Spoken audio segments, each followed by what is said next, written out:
Сегодня хотелось бы поговорить на такую тему, может быть, не самую популярную, не часто встречающуюся, во всяком случае, в общественном поле. Это коллективизация в Литве, советская коллективизация. И прежде всего вопрос, чем особенно отличалась коллективизация в советской оккупации, потом реоккупации Литвы от того, как она происходила в других регионах Советского Союза? Что такого особенного, специального ее отличало здесь, в Литве? Скажите, пожалуйста.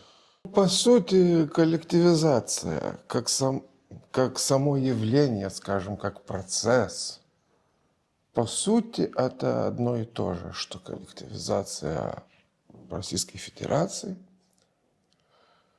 и в других регионах, уже которые были оккупированы Советским Союзом в 1940 году. Смысл в том, что создать какое-то, скажем, государственное хозяйство. Государственное хозяйство создается путем отнятия частной собственности и так далее и подобное. С одной стороны, все как бы очень, даже, скажем так, то же самое. Но есть, конечно, и различия. И я попытаюсь поговорить вообще об этом процессе коллективизации в Литве. В 1940 году, вот лето 1940-го, это оккупация, инкорпорация Литвы в Советский Союз, и перестройка всех, скажем, направлений и сфер жизни, экономической, культурной, там, общественной и так далее, и тому подобное. Все это происходит. Советы начали уже в 1940 году внедрять советскую модель в Литву. И сельское хозяйство – это одно из, скажем, таких краеугольных камней, потому что вся экономика Литвы, независимой Литвы, держалась на сельском хозяйстве и, скажем так, на социальном слое собственников. Это значит крестьян, которые имели свои хозяйства, которые их обрабатывали, платили налоги, предоставляли стране продукцию, которая шла на экспорт и так далее и тому подобное. Но нужно сразу же заметить, на мой взгляд, что советы тут не принимались каких-то там очень уж скоропостижных шагов. На мой взгляд, они имели стратегию, рассчитанную на десятилетия вперед. Они прекрасно понимали, что нахапом создать колхозы, то есть переломать частную собственность, превратить в государственную, скорее всего, вызовет огромное недовольство и большие проблемы, и, наверное, это не очень-то и возможно. И они шли шаг за шагом, уже 40-е, 41-е года. Это национализация земли у собственников, но тоже, ну, скажем, не у всех, а у тех, кто имел свыше 30 гектаров там.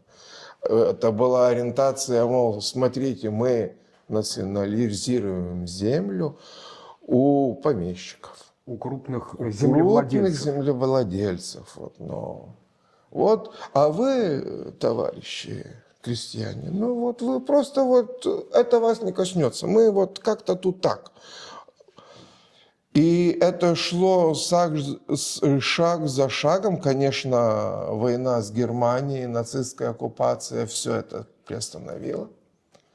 Но уже в 1940-1941 году создается новая прослойка крестьян. Это новоселы. Это те люди, которые получили земельные наделы, получили скот, орудия труда и так далее, подобное уже от советской власти за счет конфискованного таким образом советы создают в сельской местности, скажем себе, лояльную прослойку. И в 44, конечно, с приходом нацистской оккупации старые хозяева забирали это уже у них отобранную землю, забирали себе, уже начинаются всякие, скажем, напряженности в отношениях, тому далее и тому подобное. В 44-м, когда снова приходят советы, они тоже говорят открытым текстом тем уже своим новоселам, что, мол, идите, возвращайте свое. Но нужно заметить, что этот призыв «идите, возвращайте свое, мы вам поможем», не очень многие откликнулись. Все как-то оставалось вот в таком, ну все же литовское общество – это общество собственников. И частная собственность, особенно земля, но это по тем временам это святее святых. Все. Это все, что имеет человек. Все, что мое, это мое. И начинать такие, скажем, шаги туда-сюда как-то было не очень принято и довольно-таки опасно, потому что партизанское движение и одной из сторон, скажем, партизанского движения в их понимании тоже, что частная собственность, она незыблема. И все, кто берут чужое, это предатели, это воры, это бандиты, которых нужно уничтожать. И партизаны приводили смертные приговоры и новоселам, и так далее и подобное. Конечно, это быть новоселом не значило, что ты уже автоматически подпадаешь под партизанские, скажем, эти действия репрессионные, но все же это довольно-таки весомое обстоятельство. Потому что, ну, на мой взгляд, поэтому и не очень-то как-то люди сами по себе и там пытались забирать то, что получили уже там в 40-х годах, в 40-м, 41-м.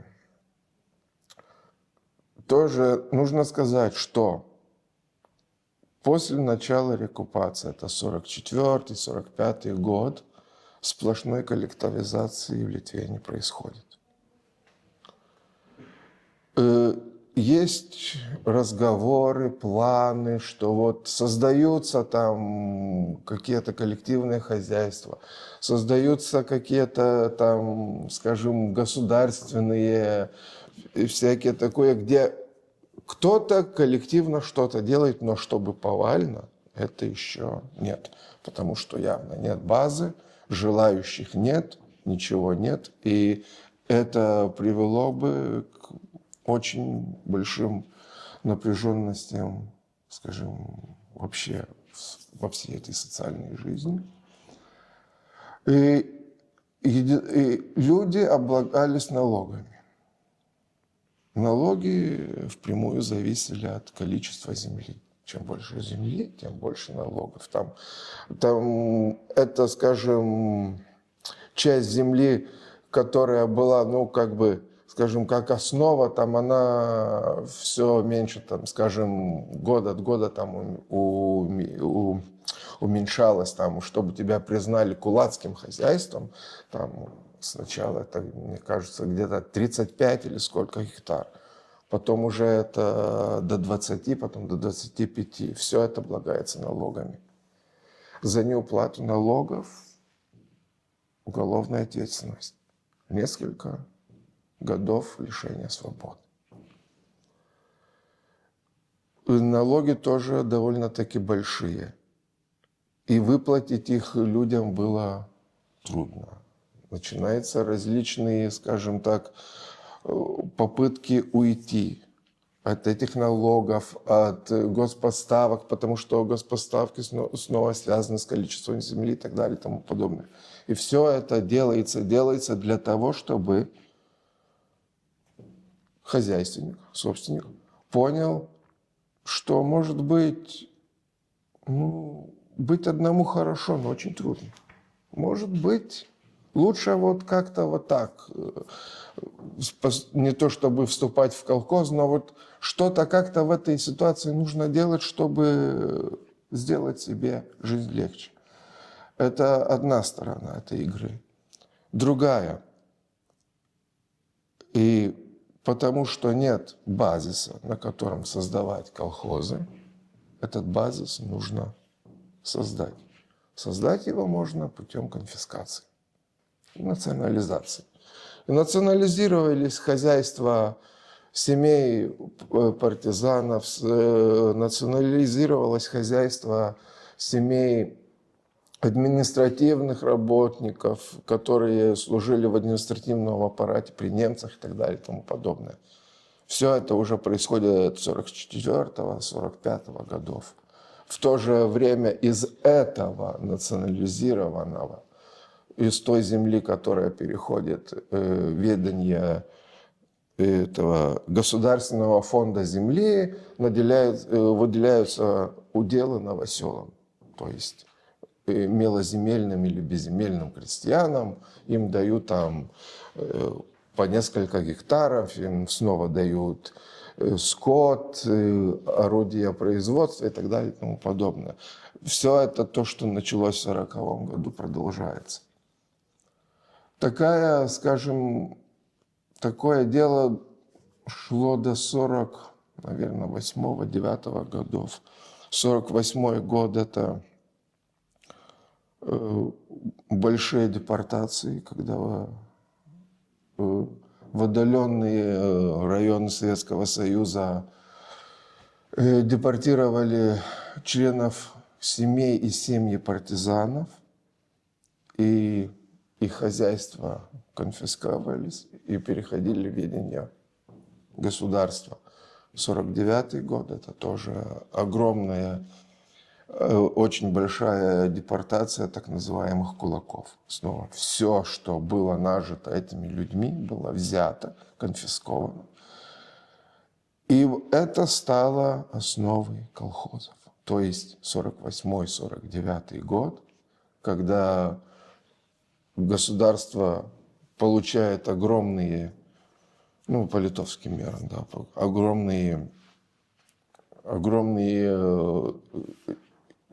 огромное количество земли, материалов, скота и так далее и тому подобное. И тогда уже начинается коллективизация. И она уже идет довольно-таки быстро.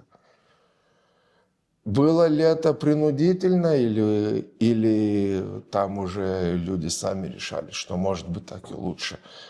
По сути, эта коллективизация в Литве, она была принудительна. Если мы посмотрим на воспоминания людей, которые говорят, как создавался колхоз в их, в их месте жительства, это происходило довольно-таки, просто собирались люди, сводились на какое-то собрание, и там просто ставилось перед фактом, что все, мы создаем там колхоз там, имени Сталина, колхоз там, я не знаю, там еще какой-то. И все. И было понятно, что если ты не идешь в колхоз, и не идешь. Ладно, но тебе грозит очень большие налоги, а неуплата налогов грозит уже уголовной ответственностью, обработать себе землю будет трудно, так далее и тому подобное. С другой стороны, самая активная часть людей уже были депортированы. А те, кто остались, понимали, что не сегодня, то завтра, то мы можем последовать тем же путем.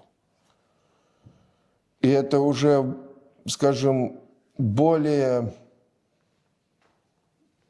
коллективизация и поступление в эти колхозы, на мой взгляд, это более такой, акт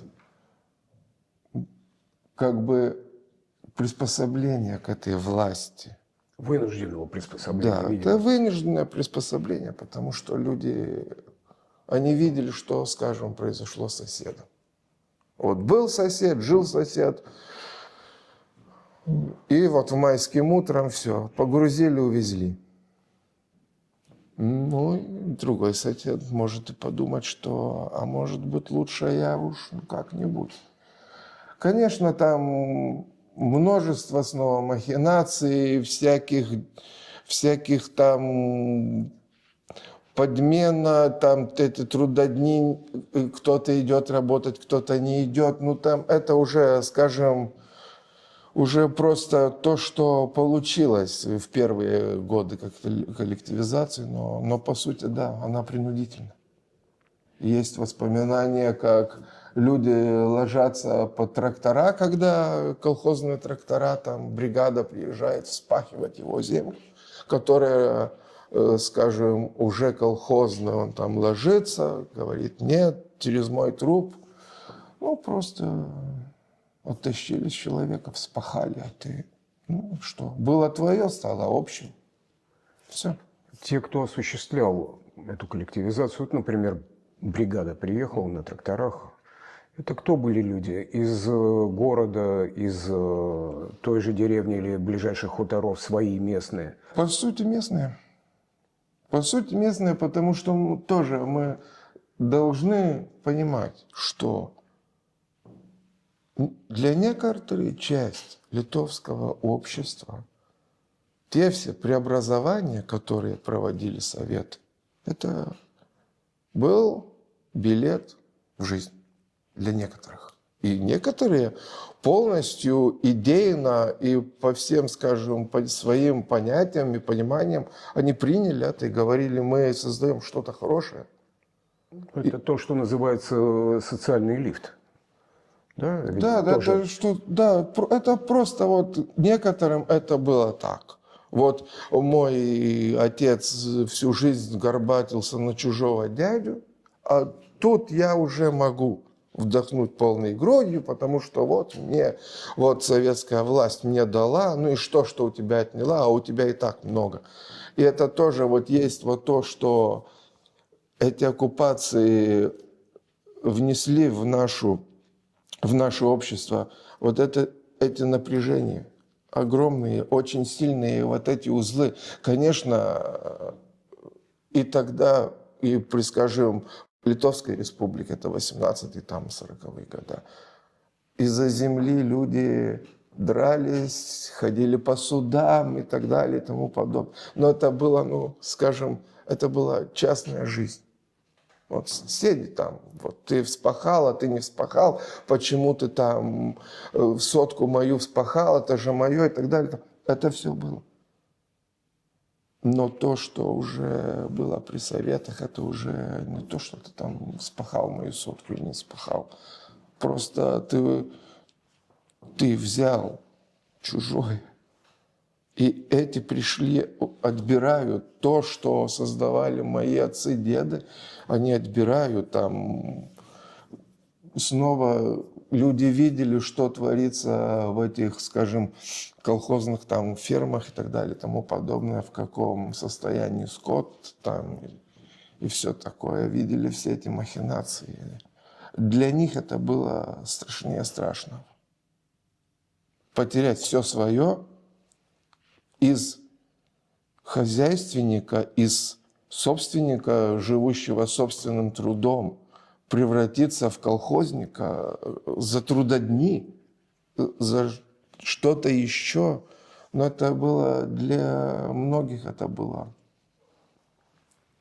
Как на это все смотрели и что предпринимали партизаны, вооруженное сопротивление? Вот один из тех, кто еще до недавних пор был жив, он в то время был юношей, он рассказывал мне, что, в общем, обходились с активом, например, с тем, кого назначали председателем того же колхоза, обходились жестоко. Да. И не сразу были предупреждения, были объяснения, что нельзя делать, что не нужно делать. Но если все равно учреждался, например, этот колхоз, и кто-то шел там в председатели, то его убивали. и убивали одного за другим, вот таких вот добровольно пошедших. Но мне рассказывал этот человек, что затем, например, советы ставили кого-то, кто был, так сказать, дружен с партизанами, заставляли просто идти на эту должность, и тогда уже его, например, нельзя было трогать, просто рука не поднималась.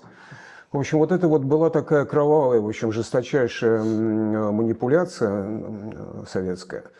И все-таки как широко и как вообще влиятельны были партизаны в этом процессе? По сути, скажем так, вели антиколхозную агитацию, и они практически сразу. Это одно.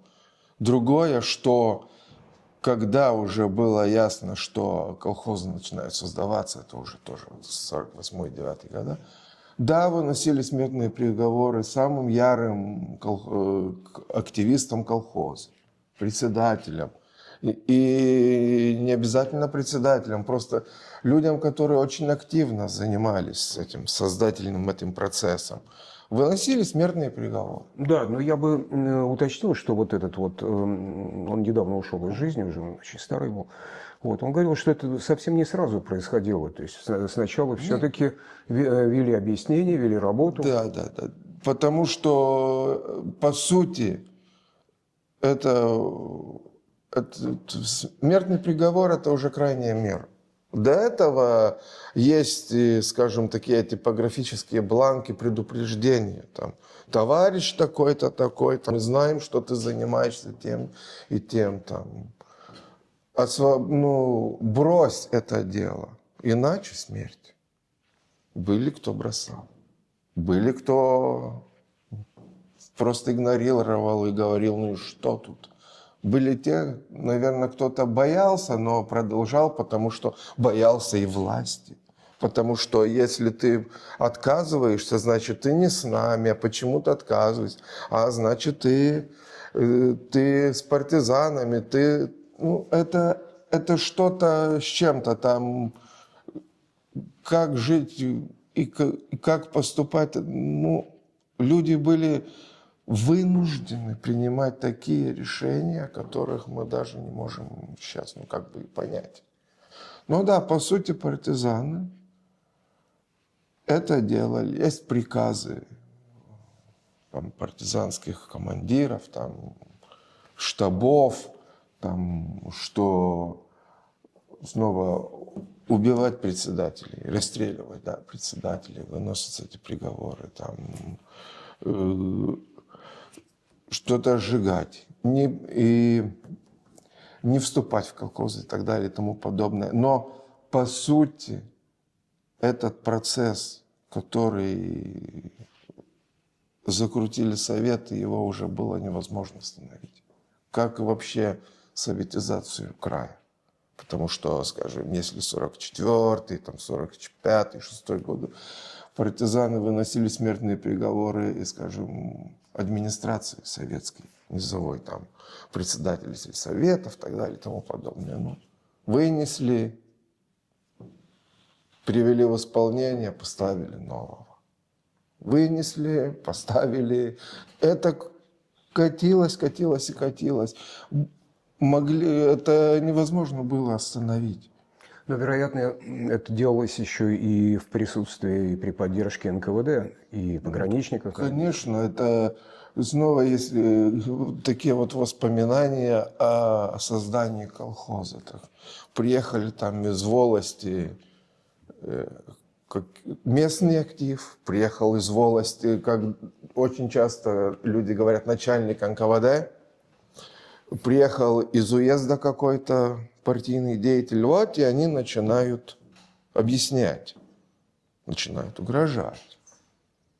С одной стороны, они пытаются показать, что будет как бы лучше, но с другой стороны, если вы не хотите как бы лучше, то знаете, вот товарищ вам объяснит, что будет, если вы не создадите. И так далее, и тому подобное. Тоже, если ты недобросовестно будешь относиться к своим обязанностям. А люди там тоже формально значились у этих там колхозных всяких там заведующие фермой там, и еще и так далее и тому подобное, но довольно-таки часто относились к этому недобросовестно, там где-то это все в сторону, просто как-то жили, просто пытались жить своей жизнью, но, повторюсь, стратегия рассчитана на десятилетия. Шаг за шагом, шаг за шагом. Молодое поколение те уже смотрело на это иначе, чем, скажем, старики, у которых отняли землю, их землю. Для молодежи это было, так мы живем. И это тоже, на мой взгляд, нужно понимать, что Советы пытались достичь долгосрочного результата, а не просто вот создать колхоз и все. Нет, это было не только экономическое, но и политическое, социальное и так далее, так далее, так далее. А система, в которой колхоз в сельской местности был, но иначе село не могло жить в Советском Союзе. А как на это смотрели, конечно, дурацкий вопрос, но тем не менее, в общем, как при этом присутствовали ксензы, как церковь смотрела? Тоже, если смотреть на несколько, скажем так, воспоминаний там или каких-то агентурных доносов, кто-то отстранялся от этого. Смотрел, происходит и происходит, но главное, чтобы вы оставались честными католиками. Кто-то говорил, что это, власть от сатаны, но это они уже говорили 40-го года. Это ничего нового. Просто это одно из доказательств, вот этот процесс того, что это власть не от Бога, а от черта. Не можно сказать, что велась какая-то там линия антиколхозная. Нет. Это просто... Нужно понимать, что все эти действия – это более локальные действия, как и действия антиколхозных партизан. Это локальные проявления, а коллективизация, она шла сплошную по всей стране, потому что это была задача власти, и власть пыталась и уделяла этому внимание. Если смотреть из сегодняшнего дня, сегодняшнего времени, какие долгосрочные последствия, может быть, в умах, может быть, я бы сказал, травмы в национальном таком сознании, национальном мышлении, произошли и сохраняются до сих пор, на ваш взгляд? На мой взгляд, есть, скажем, такие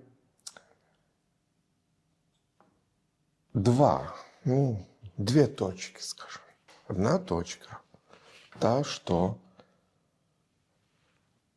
Советы выбить из общества литовского понимания, что вот этого понимания собственности, понимания себя и самосознания, что я хозяин на своей земле,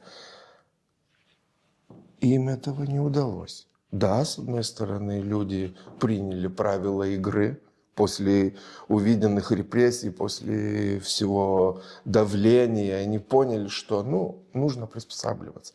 Но в конце 80-х, когда советская власть дает слабину, и когда восстанавливается литовская государственность, мы видим, что понимание мое никуда не делось. Снова же шла земельная реформа, снова люди возвращали в себе то, что им принадлежало, по сути, и начали создавать свои хозяйства и так далее и тому подобное. Так вот, Советам не удалось переломать вот того понимания и того, скажем, наверное, самобытности вот этого собственника, крестьянина, собственника. Нет. С другой стороны, мы сейчас еще очень часто слышим, что разрушить колхозы – это была ошибка. Что вот виноваты те, кто там что-то разрушали. И колхозы, ну как становится вот иллюстрация в понимании некоторых вот того, как было хорошо при Союзе, что мы потеряли. Но это уже пресловутое, что Ландсбергес разворовал колхозы. Ну, вот.